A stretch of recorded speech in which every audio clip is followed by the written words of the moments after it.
కార్తీక పురాణం 23వ అధ్యాయం.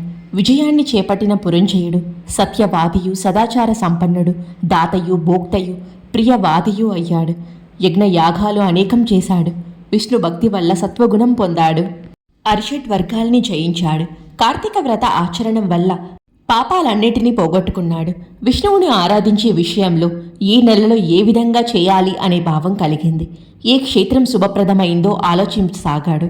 ఆ సమయంలో ఆకాశవాణి, ఓ పురంజయ, కార్తీక మాసంలో కమలాపతిని అర్చించడానికి రంగనాథుడు ఉన్న కలియుగ వైకుంఠమైన శ్రీరంగ క్షేత్రం వెళ్ళి అక్కడ సంసార వాసాన్ని తెగగొట్టి శ్రీరంగనాథుణ్ణి పూజించు అని చెప్పింది.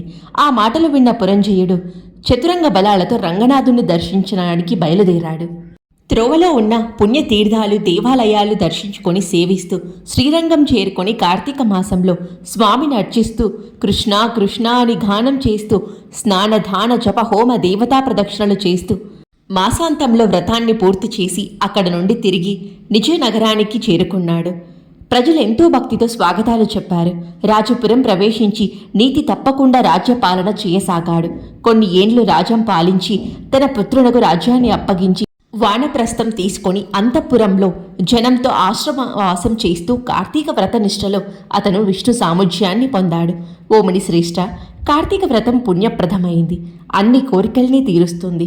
కార్తీక ధర్మాలు శ్రమకారాలు కావు. కేశవుడికి అవి చాలా ఇష్టం. అటువంటి కార్తీక ధర్మాల్ని మానవుడు బుద్ధిపూర్వకంగా ఆచరించితే ఉత్తమ గతిని పొందుతారు. సకల సుఖాల్ని ఇచ్చేది, పాప వినాశకమైనది అయిన జయప్రదమైన కార్తీక వ్రతం ఆచరించకపోయిన వాళ్ళు కీడు పొందుతారు. ఈ అధ్యాయాన్ని విన్నవారు పాపాలన్నీ తొలగిపోయి ఉత్తమ గతిని పొందుతారు.